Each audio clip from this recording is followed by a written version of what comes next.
ಬೇಸಿಗೆಲ್ಲದಕ್ಕೆ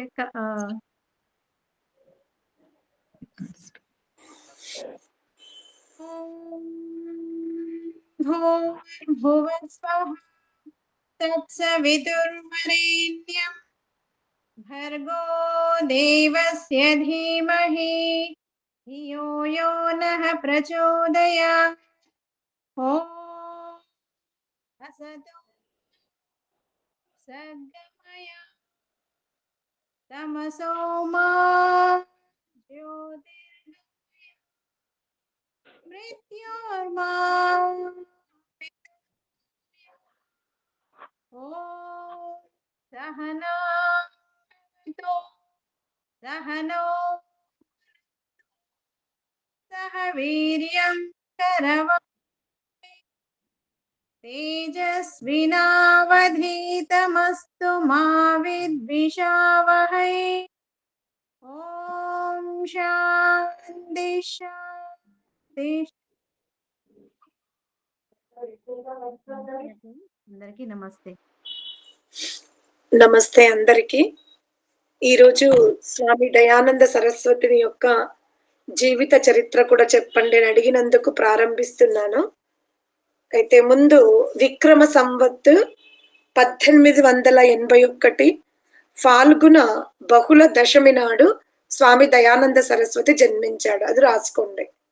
విక్రమ సంవత్ 1881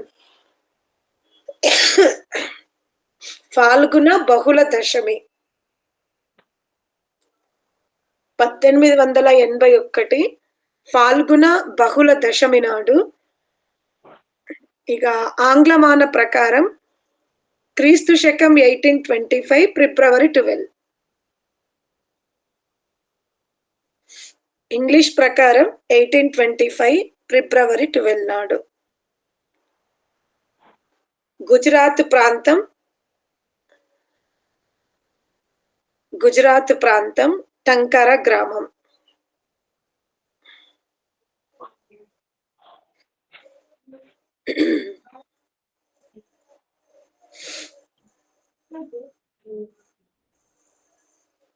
తండ్రి ఔదిచ్య బ్రాహ్మణుడు. అతని పేరు కర్షన్.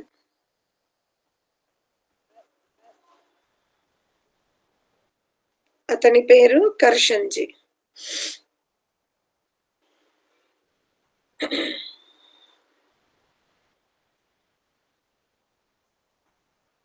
వాళ్ళ నాన్నగారు రెవెన్యూ కలెక్టర్ గా ఉండేవాడనమాట. దయానందుని తండ్రి గారు రెవెన్యూ కలెక్టరు, పెద్ద భూస్వామి.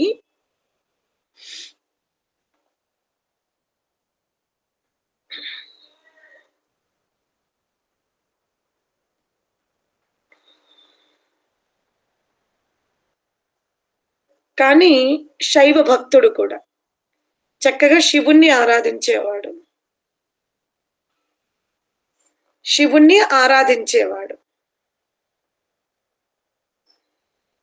శైవ మతం అంటే అతనికి చాలా మక్కువ. ఎవరికి?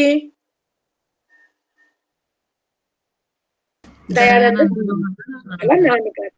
ఓకే, సరే. ఇప్పుడు దయానందుని యొక్క జన్మనామము మూలశంకరుడు.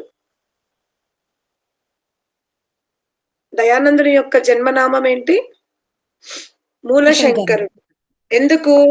అతను పుట్టినప్పుడు నక్షత్రం మూల నక్షత్రం అన్నమాట. మూల నక్షత్రంలో జన్మించాడు.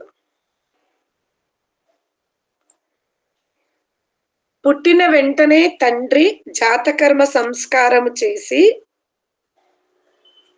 సువర్ణ శలాకతో నాలుక పైన ఓంను రాయించాడనమాట.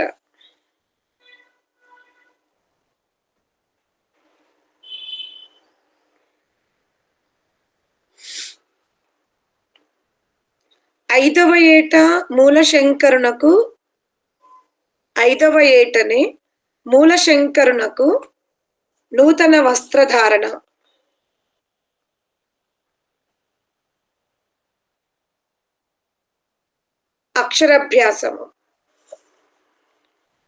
అక్షరాభ్యాసము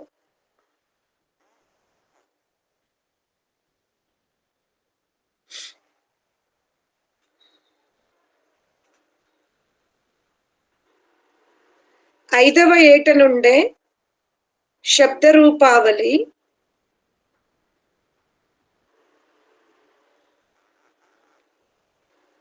5వ ఏట నుండే శబ్ద రూపావళి, ధాతు రూపావళి,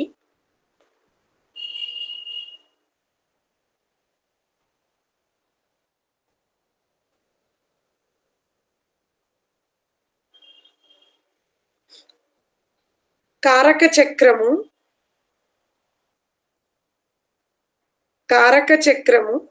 సమాస చక్రము,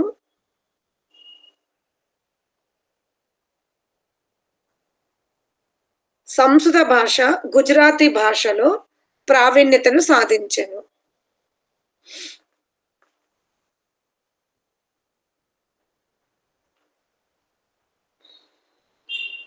ఇక గర్భాష్టమే బ్రాహ్మణం ఉపనయన అను గృహ్య సూత్రమును అనుసరించి తండ్రి అతనికి ఉపనయన సంస్కారము, వేదాధ్యయనము ప్రారంభించాడు. 8వ ఏట నుండే 8వ ఏటలోనే ఉపనయన సంస్కారము, వేదారంభము ప్రారంభమైంది.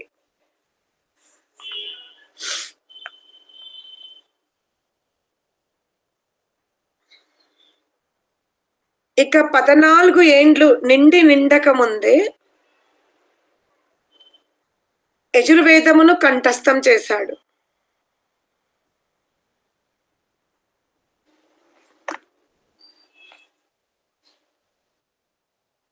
నిరుక్తము,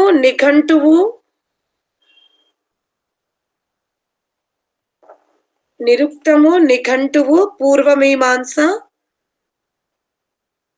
చదివేశాడు. ఎంత ఏజ్ లో?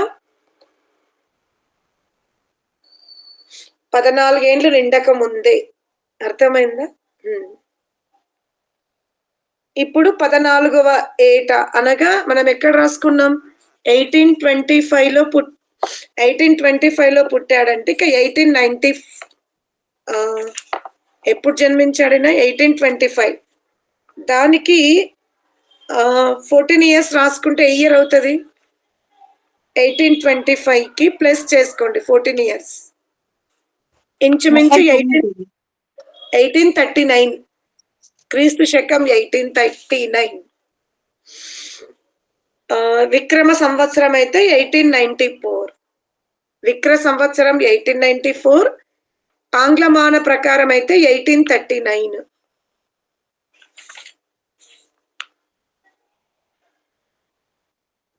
ఇక అతని జీవితం మలుపు జరుగుతుంది. అతను 14వ సంవత్సరమును అడుగుపెట్టాడు అంటే 1839లో. అర్థమైందా?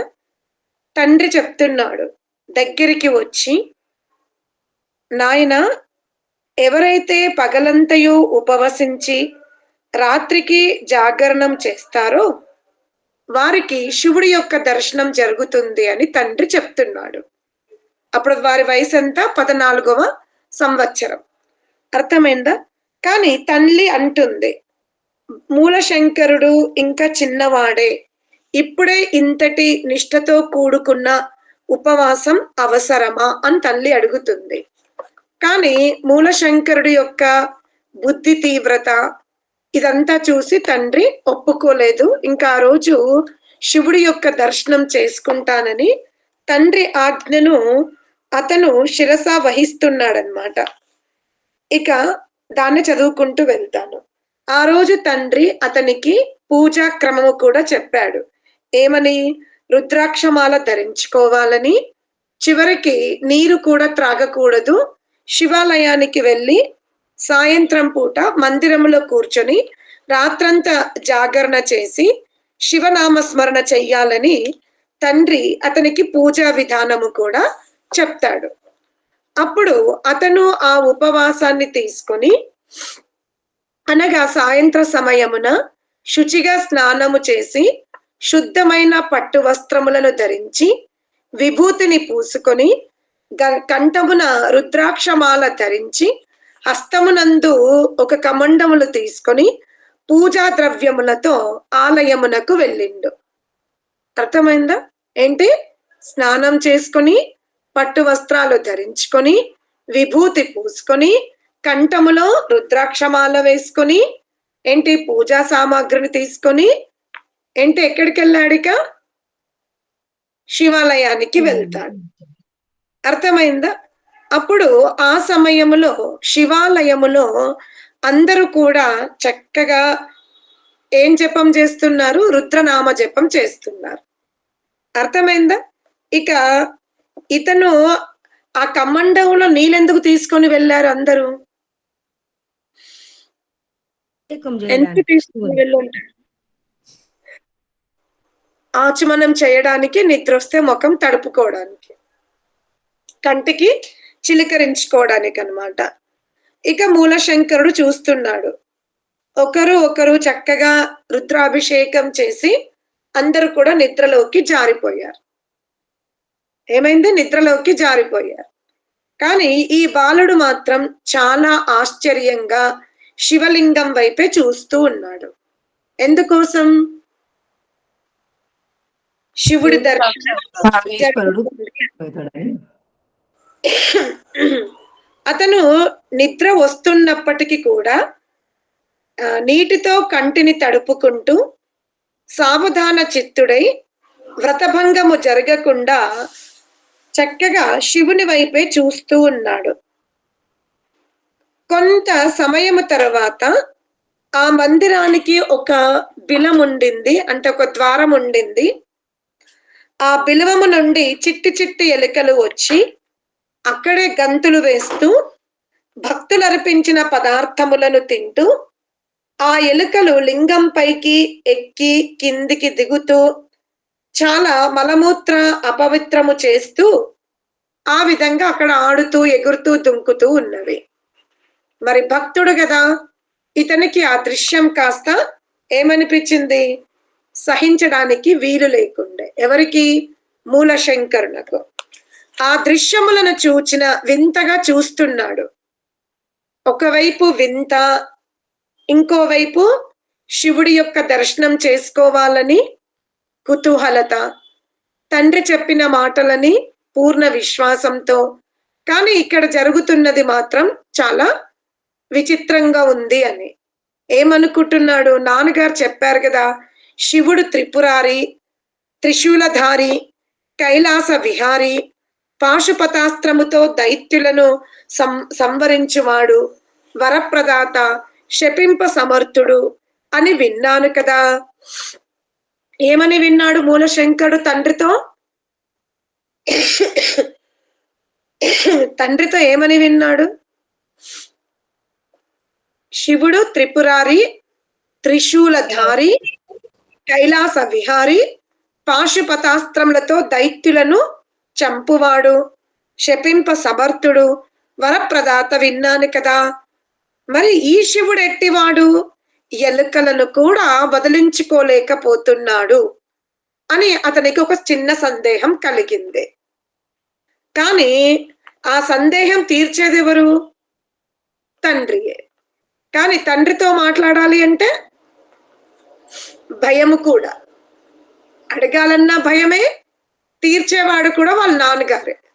ఇంకా కాస్త భయముతో తండ్రి దగ్గరికి వెళ్ళి, మీరు చెప్పినటువంటి ఆ కైలాస విహారి, త్రిశూలధారి, శపింప సమర్థుడు, వరప్రదాత, దైత్యులను సంవరించువాడు ఆ శివుడు మాత్రం ఇక్కడ అగుపడ్డం లేదు, భిన్నంగా అగుపడుతుంది, ఇదేమిటి అని తండ్రిని అడిగాడు. తండ్రి ముందైతే చెంపదెబ్బలు వేసుకోమంటాడు. తర్వాత ఏం చెప్తాడు? ఇది కలియుగము. ఇదేమిటి? కలియుగము. ఈ కలియుగములో శివుడి యొక్క దర్శనం జరగదు, కేవలం మూర్తినే మనం పూజించుకోవాలి అని చెప్తాడు. కానీ మూలశంకరునికి ఆ తండ్రి గారి సమాధానము సరిగ్గా అనిపించలేదు. ఈ కలికాలమున శివుడి దర్శనం కాదా? ఏమిటి ప్రతిమనే పూజించలా? ఇక భగవంతుని దర్శనం ఎప్పటికీ జరగదా? ఎంత పూజించినా, ఎంత ఆరాధించినా. మరి కలికాలంలో ప్రతిమనే ఆరాధించాలన్నప్పుడు ఇదంతా ఉపవాసాలు ఎందుకు? ఎందుకంటే ఎంత చేసినా శివుడు అగుపడడు కదా అని ఈ విధముగా చాలా సందేహాలు వచ్చినవి. ఇక అతను ఏం చేశాడు, నేను ఇక ఈ ఉపవాస భంగం చేసేసుకుంటాను అని అనేక ప్రశ్నలు, అనేక సందేహాలు అతని శిరస్సున ఆ మూర్తిని చూస్తున్నప్పుడు కలుగుతూ ఉన్నవి.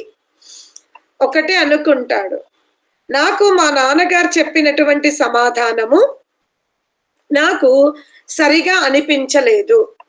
నేనిక అన్వేషణ చేస్తాను. నిజముగా సత్యశివుని దర్శనం ఎక్కడ జరుగుతుంది, ఎలా జరుగుతుంది, ఏమి చేస్తే జరుగుతుంది అని. ఇక అతనికి ఆ ఆలయంలో ఉండాలి అనిపించలేదు. ఎందుకు? నిష్ఠ లేదు, శ్రద్ధ పోయింది, సందేహాలతో ఏంటి మనసంతా వికారం చెంది ఉంది. కాబట్టి తండ్రి దగ్గరికి వెళ్తాడు. వెళ్ళి ఏమంటాడు, నేనిక ఇంటికి వెళ్తాను అంటాడు. తండ్రి చెప్తాడు, సరే వెళ్ళు, కానీ నువ్వు అక్కడ ఏమి భుజించకూడదు అని చెప్తాడు. ఏం చెప్పాడు తండ్రి?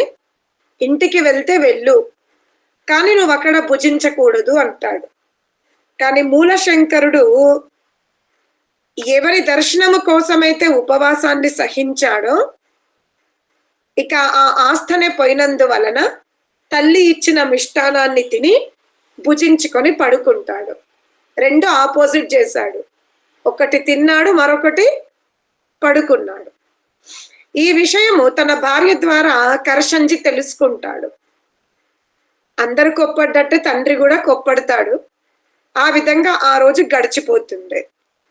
అలా కొంతకాలము తర్వాత మూలశంకరుడు తనతో ఆడుతూ పాడుతూ ఉన్న చెల్లిని చాలా ప్రేమించేవాడు, చాలా జాగ్రత్తగా చూసుకునేవాడు. అలా ఒకరోజు తన గ్రామంలో ఒక నృత్య ఉత్సవం ఉంటుంది, అక్కడికి వెళ్తాడు తన కుటుంబ సభ్యులతో. కానీ అంతలోపే అతని ఇంటి నుండి ఒక సేవకుడు వచ్చి చెల్లి యొక్క అస్వస్థత గురించి చెప్తాడు. చెప్పిన తర్వాత కాసేపట్లోనే ఆ చెల్లి ఏమైపోయింది, మరణించింది. అందరూ కూడా ఆ చెల్లి మృత్యువు దగ్గర, అంటే ఆ శరీరం దగ్గర కూర్చొని ఏడుస్తూ ఉన్నారు. కానీ దయానందుడు మాత్రం రెప్ప వాళ్ళక ఆ శరీరం వైపే చూస్తున్నాడు. అందరేమో ఏడుస్తున్నారు, మూలశంకరుడు మాత్రం ఆశ్చర్యంగా చూస్తున్నాడు, రెప్ప కొట్టుకోకుండా. ఎందుకంటే అతనికి వాళ్ళ చెల్లి పడుకున్నట్టుగా ఉంది. రోజు ఎలా పడుకుంటుందో అలా పడుకున్నట్టుగా ఉంది. వీళ్ళందరూ ఎందుకు ఏడుస్తున్నారు? ఏమి కూడా మాయం కాలే కదా కదా. మరణించింది అంటే ఏదన్నా ఒకటి పోవాలి కదా. శరీరం అలాగే ఉంది, ఏది కూడా లోపించలేదు. అసలు ఏమిటి మరణం అంటే? అతనికి చాలా తీవ్రంగా ఇక ప్రశ్న మొదలైంది. అర్థమైందా? ఎందుకు? ఆ శవాన్ని, అంటే అక్కడ పడుకున్న చెల్లిని చూస్తాడు. ఇతని దృష్టిలో శవం ఏంటి, చెల్లి నిద్రపోయినట్టుగా ఉంది కదా అని అనుకుంటున్నాడు. అర్థమైందా? కానీ మిగతా వాళ్ళకి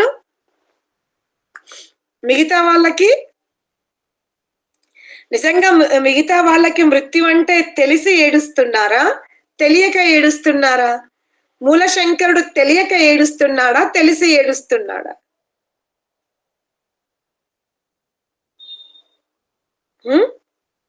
ఏంటి?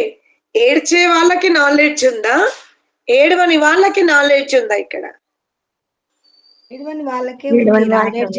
తెలుసుకుంటున్నాడు ఎట్లా మృత్యు అంటే ఏందని తెలుసుకోవాలని. మూలశంకరునికే నాలెడ్జ్ ఉన్నది మృత్యు అంటే ఏంటి తెలుసుకోవాలని. వేరే వాళ్ళకు మృత్యు అంటే మామూలుగా పట్టించుకోక ఏడుస్తున్నారు. కానీ అందరూ కూడా మూలశంకరుని ఏం చేశారు? ఎంత గుండె రాయి, ఒక్క చుక్క కూడా కళ్ళ నుంచి రావట్లేదు అని రకరకాలుగా నిందలు వేస్తున్నారు. కానీ మూలశంకరుడు ఆ శబ్దాలను ఏమి వినడం లేదు, లోతుగా ఆలోచనలో మునిగిపోయాడు. ఇప్పుడు అతని ముందు ఎన్ని ఘట్టాలున్నవి? ఆయన ముందు ఏమున్నవి? ఇప్పుడు నిజమైన శివుడిని తెలుసుకోవాలి. ఈ మృత్యువు ఏంటి, దీని నుంచి తప్పించుకునే మార్గం లేదా, ఎవరికైనా ఈ విధంగానే వస్తుందా అనే విషయం ఒక సందేహం. ఈ ప్రపంచ ఆయన ఈ ప్రపంచంలో అందరూ చనిపోతారా,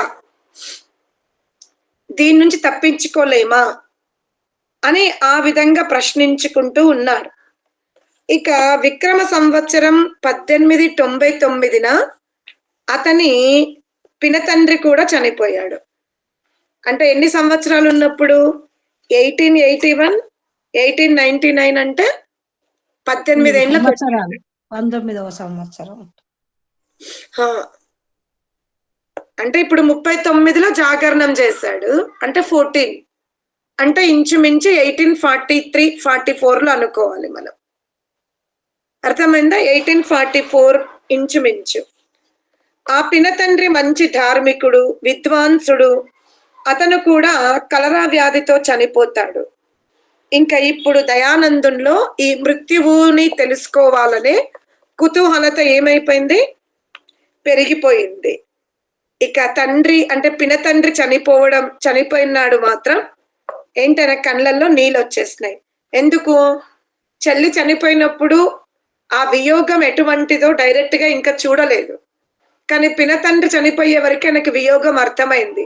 అంటే ఆ మనుషులు మళ్ళీ అగ్గుపడరు, మాట్లాడడానికి వీలుండదు అని ఈ విధంగా తనకి అర్థమైపోయి చాలా బాధపడతాడు. బాధపడి ఇక తన స్నేహితులతో తరచుగా ఈ చర్చనే చేస్తాడు. ఏమిటి? ఝాన్సీ నిద్ర వస్తుందా? హాయిగా ఉందా క్లాసు? ఏమని చర్చ చేస్తున్నాడు?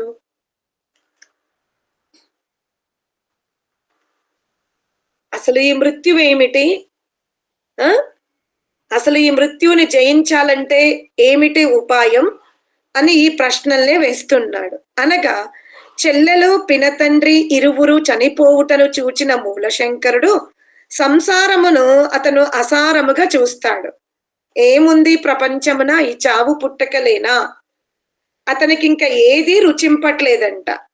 ఇష్టమిత్రులు, విద్వజ్జనులు అమరత్వ ప్రాప్తికి సాధనములను అడుగుతున్నాడు. తన మిత్రులతో, విద్వాంసులతో ఏమని చెప్తున్నాడు? నాకు శివుడి దర్శనం జరగాలంటే నేను ఏం చెయ్యాలి, ఈ మృత్యువును జయించాలంటే ఏమిటి ఉపాయము అని అందరినీ అడుగుతున్నారు. అప్పుడు అందరు ఏమన్నారు? గృహత్యాగము, యోగాభ్యాసమే సాధనము అని చెప్పారు. విద్వాంసులు ఏం చెప్పారు? మూలశంకరుడికి నిజమైన శివుని దర్శించుకోవాలి అంటే గృహత్యాగం చెయ్యాలి, యోగాభ్యాసమే శివుని దర్శింపజేస్తుంది, దానితో పాటు మనం మృత్యువుని జయించగలుగుతాము అని చెప్పారు. ఏంటి? గృహత్యాగము, యోగాభ్యాసం. అతని ప్రశ్నలకి సమాధానం దొరకాలి అంటే విద్వజ్జనులు ఏం చెప్పారు? గృహత్యాగము, యోగాభ్యాసం. ఇక దయానందుని మేధస్సులు అవి రెండు కూర్చున్నాయి. ఏంటి? ఇక గృహము నుండి మోహం మొదలుకుంటున్నాడు. అంటే గృహమున ఉంటే నాకు యోగాభ్యాసం సిద్ధించదు, కాబట్టి యోగాభ్యాసం చెయ్యకపోతే నేను శివుని దర్శించుకోలేను, మృత్యువుని జయించలేను. కనుక ఏమని నిర్ణయించుకున్నారు? ఇక తన తల్లిదండ్రులు కూడా చెప్తాడు, నేను ఈ సంసారమును అసారముగా గ్రహించి తిని లోకమున జీవింప కోరతగిన పదార్థము ఎండును కానరాదు. అనగా నాకు లోకములో ఏది కూడా శాశ్వతమైన పదార్థము కనిపించట్లేదు అని తన స్నేహితుల దగ్గర చెప్తున్నాడు. ఏమని? నేనిక ఇల్లు వదిలేస్తాను, పెళ్లి చేసుకోను, ఇవన్నీ చెప్తున్నారు. ఇప్పుడు ఈ విషయాలు ఎవరి దగ్గరికి వెళ్ళినవి? తల్లిదండ్రుల దగ్గర. అతని మిత్రులు, బంధువులు కర్షంజీకి మరి తల్లి అయిన యశోదాబాయికి ఈ విషయాలు తెలియజేశారు. యశోదాబాయికి ఇంకా కర్షంజీకి మూలశంకరుడి యొక్క భావాలను తెలియజేశారు. ఇంటికి పెద్ద కొడుకు, అందమైన వాడు, బ్రాహ్మణుడు, తెలివిగల్లవాడు, ఇటువంటి కొడుకుకి ఈ విషయాలు ఇలా జరుగుతున్నాయి అన్నప్పుడు ఆ తల్లిదండ్రులు ఏమైతారు? చింతాగ్రస్తులై చింతాగ్రస్తులయ్యి ఇక వీడిని గనక మనం ఇలాగే వదిలేస్తే వీడు తప్పకుండా ఏదో ఒక రోజు మన నుంచి పారిపోతాడు. అందుకనే తల్లిదండ్రులు ఏం చేశారు? చేయించుకుంటారు. పెళ్లి చేయాలని నిర్ణయించుకుంట. అర్థమైందా? ఇక తల్లిదండ్రులు వెంటనే మూలశంకరునకు వివాహం చెయ్యాలి అనుకుంటారు. అప్పుడు అతని వయసు ఎంత? ఇంచుమించు 20 ఏండ్లు. కేవలం 20 ఏండ్లలోనే వివాహం చెయ్యాలి అనుకుంటాడు. ఇక తండ్రి దగ్గరే వ్యాకరణము, జ్యోతిష్యము, వైద్యము అను విషయాలని నేర్చుకోవడానికి తనని కాశీకి పంపించమని తండ్రి గారిని అడుగుతున్నాడు. ఏమడిగాడు? ఎక్కడికి పంపించమన్నాడు? బహానా. ఏం వంక పెడుతున్నాడు? కాశీకి పంపించమన్నాడు నేర్చుకోవటానికి. ఏం నేర్చుకుంటానంటున్నాడు? వ్యాకరణము, జ్యోతిష్యము నేర్చుకుంటాను, నన్ను కాశీకి పంపించండి అంటారు. కానీ వాళ్ళ నాన్నగారికి ఎందుకు వెళ్తున్నాడో ఆ విషయం అవగతమైందా లేదా? వాళ్ళ నాన్నగారికి అర్థమైపోయింది.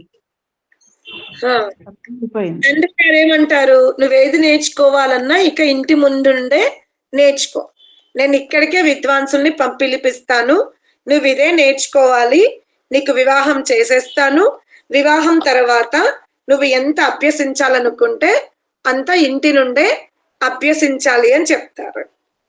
ఇక తీవ్రంగా వివాహ మహోత్సవాలు ప్రారంభమైనవి. మరి అంతే తీవ్రత ఎవరిలో ఉంది? తల్లిదండ్రులకు ఎంత తీవ్రత ఉందో వివాహం చెయ్యాలని, అంతే తీవ్రత ఎవరిలో ఉంది? మూలశంకరుల్లో కూడా ఇతని యోజన కూడా తీవ్రమైపోయింది. ఒక్కసారి వివాహం అయిందంటే ఇక బంధనమే. అందుకే నేను గృహత్యాగం చెయ్యాలని అతను ఏం చేశాడు? ఏం చేశాడు? ఇంట్లో కొత్త బట్టలు వస్తున్నాయి, బంధువులు వస్తున్నారు. ఇదంతా గమనించిన మూలశంకరుడు ఏం చేశాడు? రాత్రో రాత్రి గృహత్యాగం చేశాడు. అర్థమైందా? మూలశంకరుడు గృహమును వదిలి వెళ్ళినప్పుడు అతనిలో 2 అభిలాషలు ప్రబలముగా ఉండే. గృహత్యాగం చేసేటప్పుడు మూలశంకర్లో ఏ అభిలాష ఉండే? మృత్యువును ఎట్లా తెలుసుకోవాలని, నిజమైన ఈశ్వరుని తెలుసుకోవాలి, మృత్యువును జయించాలి, శివుని సాక్షాత్కారం చేసుకోవాలి అని ఆ రెండింటిని దృష్టిలో పెట్టుకొని అతనిక ఏం చేస్తున్నాడు? గృహత్యాగం చేశాడు. ఇక అతను గ్రామాన్ని అనుసరించకుండా కొంత అడవి మార్గాన్ని అనుసరిస్తూ వెళ్తున్నాడు. ఇక శైలా నివాసి అయిన లాలా భక్తుడు యోగి గురించి దారిలో అనేకులు చెప్పగా అతని దర్శనార్థం మూలశంకరుడు వెళ్తున్నాడు. ముందు ఎవరిని గురించి వెళ్తున్నాడు? బాబు, నీ ప్రశ్నలకి సమాధానం దొరకాలి అంటే శైలా నివాసి అయిన లాలా భక్తుడిని గనక నీవు కలిస్తే తప్పకుండా నీవనుకున్న కోరిక, లక్ష్యం నెరవేరుతుంది అని చెప్తాడు. ఇక ఆ మార్గమున సాధు వేషధారులైన వంచకులు కొందరు మూలశంకరునికి తటస్థపడిరి. మూలశంకరుని ఒంటి మీద విలువైన వస్త్రములు, వ్రేళ్లకు ఉంగరములు చూచి, నీవు త్యాగి ఒగుదామనేది బయలుదేరావు, కానీ ఈ బంగారాన్ని అయితే త్యాగం ఏంటి? శివుణ్ణి తెలుసుకోవాలి, అందుకే గృహత్యాగం చేశానంటే భలే చెప్తున్నావు, యోగులని కలుస్తానంటున్నావు, కానీ నీ వేషధారణ ఎట్లా ఉంది? సువర్ణాది ధాతువులతో ఉంది. ఇవి ఉండగా నువ్వు లాలా భక్తుని కలుస్తావా? యోగాభ్యాసం చెయ్యగలుగుతావా? ఎందుకంటే నీకు ఇంకా వీటి మీద ఆసక్తి ఉంది, అది అసంభవము అంటారు. అనగానే మూలశంకరుడు ఏం చేశాడు?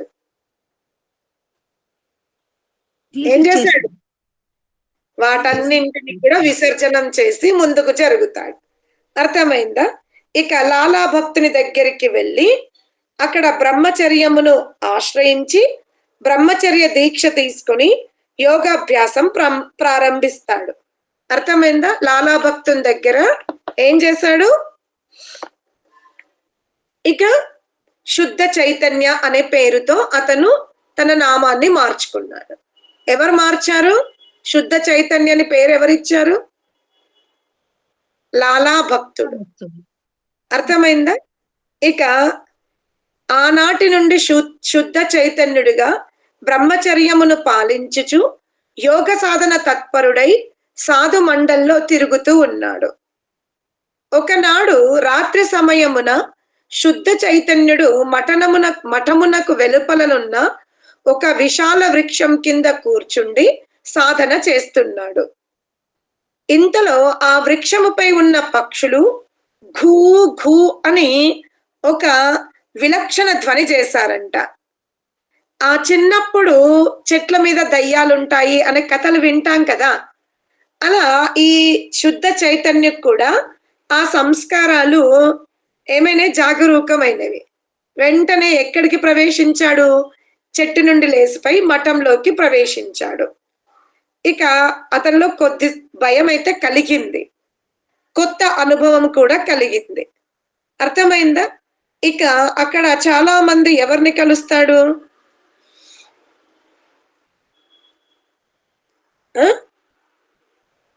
చాలా మంది బైరాగులని కలుస్తాడు. అక్కడ కొంత యోగాభ్యాసమైతే చేస్తాడు కానీ ఎక్కువ లాభము జరగదు. కానీ అంతలోపే ఏమైంది? బ్రహ్మచారి దగ్గర ఆ సమయమున 3 రూప్యములు మాత్రం మిగిలి ఉండెను. శుద్ధ చైతన్య దగ్గర ఏముండే? 3. ఎన్ని రూపాయలు? 3 రూపాయలు.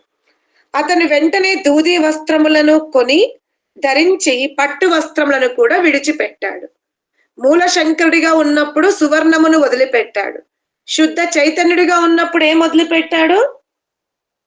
రూపాయలను వదిలిపెట్టు, పట్టు వస్త్రాలని కూడా వదిలిపెట్టాడనమాట. ఇక అతను కార్తీక మాసమున సిద్ధపురమునందు ఒక జాతర జరుగుతుంది. అందు సన్యాసులు, యోగులు పెక్కురు ఒత్తురనియో వారి వలన తన అభిష్టము సిద్ధింపగలదనియో ఎంచి శుద్ధ చైతన్యుడు అక్కడికి వెళ్తాడు. ఎక్కడికి వెళ్తున్నాడు? సిద్ధపురంకి వెళ్ళాడు. అక్కడికి ఎవరు వస్తారు? సాధువులు, సన్యాసులు, పెక్కు యోగులు వస్తారని తెలుసుకుని అక్కడికి వెళ్తారు. ఇంతటితో ఈ రోజు ఇక్కడే ఆపేద్దాం, సరేనా? మూలశంకరుడు, ఇంకా రెండవ నామం ఏంటి? శుద్ధ చైతన్యుడు. చైతన్యుడు. శుద్ధ చైతన్య నామకరణం ఎవరు చేశారు? భక్తుడు. భక్తుడు. ఎక్కడికి వెళ్తున్నాడు దయానందుడు? సిద్ధపురం. సరేనా? ఇంతటితో ఈ జీవిత చరిత్రను ఇక్కడే ఆపేద్దాం.